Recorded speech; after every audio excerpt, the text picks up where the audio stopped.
Hello, this is Darrell Castle with today's podcast. Today is Monday, January 6, 2014, and today we continue our look at the problems of 2013 and how they project into 2014 by looking at trends in certain areas. We could almost say this is a State of the Union message. The real State of the Union we'll remember when we hear the President's message later on this month. First, let's look at how many of the problems interconnect and are even caused by each other.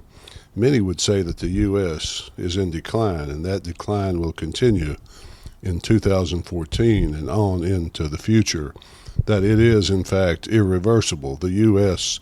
reached its peak in terms of power relative to the world about 1950. In 1950, the U.S. produced 50% of the world's GNP, or gross national product, and 80% of the world's vehicles. Now it is only 21% and 5%.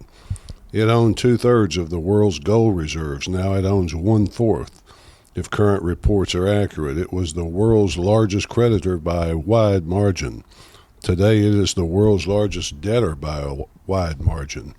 The U.S., with all its high-tech prowess, hasn't won a real war since 1945, although it has been almost constantly at war since then. The U.S. now bankrupts itself by fighting useless wars, plus the war on terror has produced a security surveillance state with welfare ever increasing to calm the masses.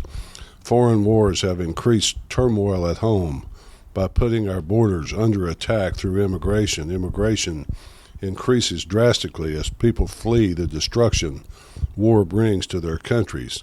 The great Asian immigration of the post-Vietnam era, the Muslim immigration of our now 23-year war in the Middle East, and the Mexican Latin American immigration of the drug wars and the free trade agreements.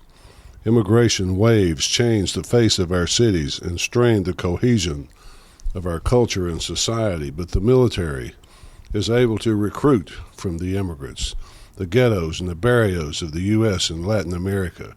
Amnesty is the call now. Once again, both Democrats and Republicans want it. So in 2014, we will probably see it. Many things remind us in 2014 of the decline of Rome as outlined by Edward Gibbon in his 6-volume classic, The Decline and Fall of the Roman Empire. About the time Rome changed from republic to empire, Rome started to provide welfare to its masses to pacify them as they accepted the constant expansion of the empire through military conquest, a constant demand for soldiers and so forth. There were about 1 million citizens in Rome at that time, and about one-third of them were on the government's dole in some fashion.